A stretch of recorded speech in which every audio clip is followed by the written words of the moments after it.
দিয়ে রাখছে। তো ফিতরি ভাবে ন্যাচারালি মানুষের এটার প্রতি একটা আকর্ষণ আছে, মায়া আছে। এখন এই যে মালর প্রতি মানুষের আকর্ষণ, এটারে ম্যানেজ আমরা কিভাবে করতাম, আল্লাহ সুবহানাহু ওয়া তাআলা এর নীতি নির্দেশনা আমরা দিয়া দিছেন, যেটারে আমরা শরীয়ত কই। শরীয়তের একটা পার্ট হইল মুআমালাত, লেনদেন। তো মালর ব্যাপারে ইসলামিক কনসেপ্ট হইল গিয়া যে মালর আমরা নিজরে মালিক মনে করতাম না, মালর আসল মালিক আল্লাহ। ওয়া আতুহুম মিন মালিল্লাহিল্লাযী আতাকুম, তুমি তাই তারারে ও মালটা কি দেও যে মাল আল্লাহ তাআলা তোমাদের দিয়েছে। আল্লাহ তাআলার মালটা কি দেও যেটা আল্লাহ তাআলা তোমাদের দিয়েছে। মাল দেখওয়া হইছে আল্লাহ তাআলার মাল, আর আমরা সেকেন্ডারি মালিক বানানি হইছে। তো আমরা হইলাম মালর ক্ষেত্রে এক আমানতদার। আল্লাহ তাআলা যেভাবে চাইছেন সেইভাবে মালের উপরে আমরা করতাম, ম্যানেজ করতাম। মালের কোরআনে পাক প্রশংসাও করা হয়েছে। আল্লাহ তাআলা ফরমাইতে জাআলাল্লাহু লাকুম কিয়ামা, মালটা তোমাদের মজবুতির জরিয়া বানানি হয়েছে।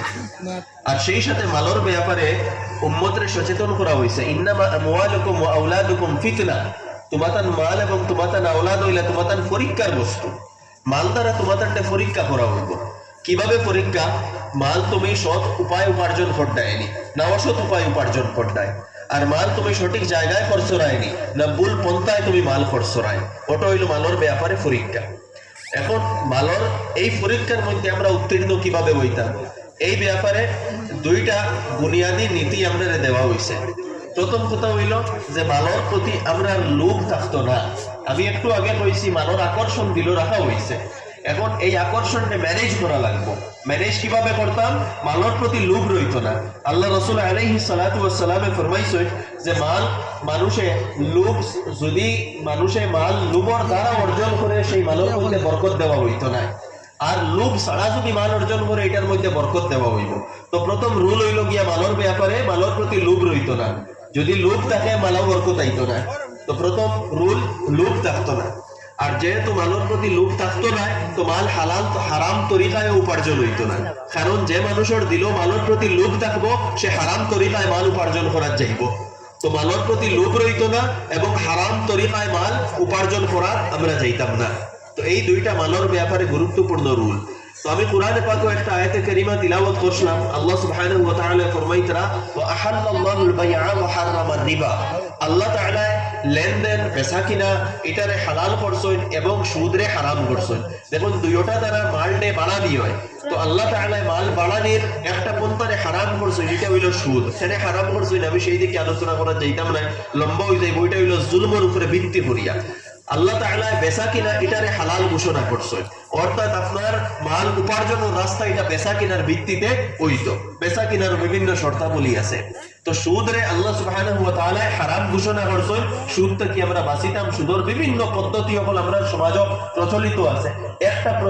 একটা প্রচলন হইল গিয়া যে জমিন আপনার বন্ধক রাখা। জমিন বন্ধক রাখা এটাও সুদের একটা আপনার প্রচলিত আপনার পন্থা। একজনে পয়সা খরচ দিলা এবং তাই একজনে পয়সা খরচ দিলা এবং জমিন ওখান রাখলা এবং পরে খেত করি খাইতরা।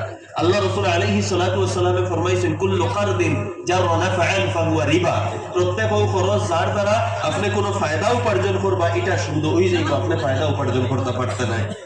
2 নম্বর, শেয়ার মার্কেটের ব্যাপারে আলাদা একটা টপিক আমারে দেওয়া হয়েছে।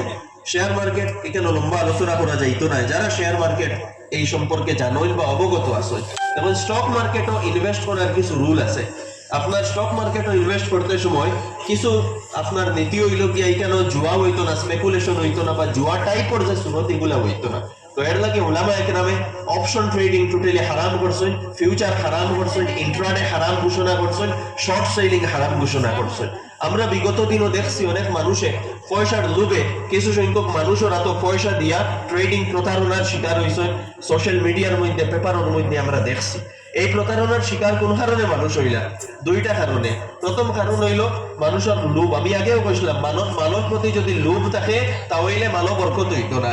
আর আমরা ছোট থাকতে গল্প পড়েছি অতি লোভে তাতি নষ্ট। তো লোভ থাকবো আপনার মাল নষ্ট হইব। তো লোভের কারণে। আর দ্বিতীয়ত আমরা উলামা একরামের জিজ্ঞাইছি না যে আমরা পয়সা এইভাবে লাগাইতাম নি। আর এই পয়সাগুলো লাগানো হয়েছে অপশন ট্রেডিং। আর দ্বিতীয়ত এটা আপনার লিগেল কোনো ওয়ে নাই স্টক মার্কেটও ইনভেস্ট করা। স্টক মার্কেটও ইনভেস্ট করতে হলে এটা আপনার শিখা লাগবো, বোঝা লাগবো, এর নলেজ অর্জন করা লাগবো। চাহে আপনি ফ্রিতে শিখুন, চাহে পেইড কোর্সও শিখুন, যেভাবে আপনি শিখুন, আপনি শিখিয়ে আপনি স্টক মার্কেটও ইনভেস্ট করতা। তার প্রসেস হইলো আপনার ট্রেডিং অ্যাকাউন্ট বানাইতা, ডিমেট অ্যাকাউন্ট আপনার থাকতো, এরপরে আপনি নিজে ট্রেড করতে এবং এটা শিখা লাগবো, বোঝা লাগবো। এটা কোনো সহজ জিনিস নয়। তো স্টক মার্কেটে ইনভেস্ট করতে হইলে আপনি অপশন ট্রেড করতে পারতে না, ফিউচার করতে পারতে না, ইন্ট্রাডে করতে পারতে না, শর্ট সেলিং করতে পারতে না। যারা ট্রেডিং করেন তারা জানোই, আমি বিস্তারিত যাই আর না, সময় কম, আমার সময় কমে গেছে, 2-3 মিনিট রয়েছে।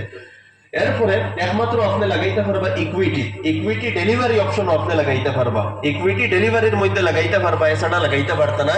আর ও কোম্পানিগুলাত লাগাইতে পারবা যে কোম্পানিগুলো শরিয়া কমপ্লায়েন্ট, অর্থাৎ হালাল কোম্পানি। ওলামায়ে কেরামে 60টা ক্রাইটেরিয়া দিছে, এই ব্যাপারে আমি আর আলোচনা যাই আর না। একটা অ্যাপ আছে ইসলামিক স্টক অ্যাপ, ও অ্যাপও আপনি যদি সার্চ করেন আপনি পাইলেইবা আপনার কোম্পানিটা শরিয়া কমপ্লায়েন্ট কিনা, তার ক্রাইটেরিয়া আছে।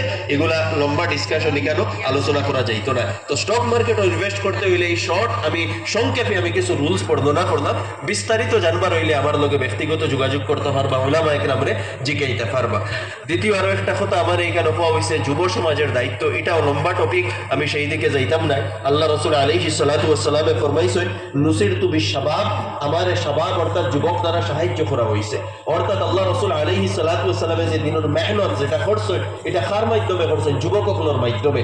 40 বছর বয়সে দুনিয়ার মধ্যে যে নবুয়তের দায়িত্ব আল্লাহ রাসূল আলাইহিস সালাতু ওয়াস সালামরে দেওয়া হয়েছে, এই দায়িত্বরে আগুয়াইয়া লইয়া যাইতে গিয়া পিছনে যে টিম আসলো সাহাবায়ে কেরাম রিদওয়ানুল্লাহি তাআলা আলাইহিম আজমাইন, এই টিম হইল যুবকগুলোর টিম। এরা সবর ব্যাপারে আপনার জানা, পড়া এবং বোঝা জরুরি। তো আমরা বিশেষ করে যুবক যারা, এখানে আমি অনুরোধ করবো যে যুবক সকল তুমি তাই নিজরে তাকওয়াওয়ালা বানাও, তুমি তাই গুনাহ থেকে নিজরে পাক এবং সাফ বানাও এবং দিনের জ্ঞান অর্জন করো। উলামায়ে কেরামের লগে নিজরে জুড়ো, উলামায়ে কেরামের তত্ত্বাবধানে তুমি তাই 60টা জিনিস স্টাডি করো। আমি প্রায় জায়গাত কই, উলামায়ে কেরামের তত্ত্বাবধানে কোরআন স্টাডি করো, কোরআন বোঝার চেষ্টা করো, আল্লাহ রাসূল আলাইহিস সালাতু ওয়াস সালামের সুন্নাত বোঝার চেষ্টা করো। বিশেষ করে দৈনন্দিন জীবনও যেগুলো আমরা লাগে অত্যন্ত প্রয়োজনীয় সেইগুলা পড়ো। আল্লাহ রাসূল আলাইহিস সালাতু ওয়াস সালামের সিরাত পড়ো, আল্লাহ রাসূল আলাইহিস সালাতু ওয়াস সালামের জীবন কিভাবে আসলো, ভেরিয়াস ডাইমেনশন আল্লাহ রাসূল আলাইহিস সালাতু ওয়াস সালামের জীবনের, সেইগুলা স্টাডি করো। আর 4 নম্বর, সাহাবায়ে কেরাম রিজওয়ানুল্লাহি তাআলা আলাইহিম আজমাইনের জীবনকে স্টাডি করো। আসহাবি কান নুজুম, আমার সাহাবী আল্লাহ রাসূলে ফরমাইছেন আমার সাহাবা আকাশের তারকা সদৃশ, তার জীবন আমরা স্টাডি করতে লাগবো এবং তারার যে এগুলা আমরা জীবন থেকে পাইমু, আমরা পড়িমু, শিখমু, ওগুলা নিজের জীবনে বাস্তবায়িত করো। তাকওয়াওয়ালা যুবক নিজরে গড়িয়া তোলো, গুনাহ থেকে বাঁচো, উদ্দেশ্যপূর্ণ জীবন তোমার গড়িয়া তোলো এবং নিজের মধ্যে স্কিল গড়িয়া তোলো এবং উম্মতের স্বার্থে নিজের জীবনকে উৎসর্গিত করো। আমার দোস্ত বল, যুবক ভাই বল, আমি আর কথা দীর্ঘ করিয়ার না, 10 মিনিট সময় দেওয়া হয়েছিল, শেষ হয়ে গেছে। আল্লাহ সুবহানাহু ওয়া তাআলা ওয়া থেকে বেশি আমল করার তৌফিক দান করুক। ওয়া আখিরু দাওয়ানা আলহামদুলিল্লাহি রাব্বিল আলামিন।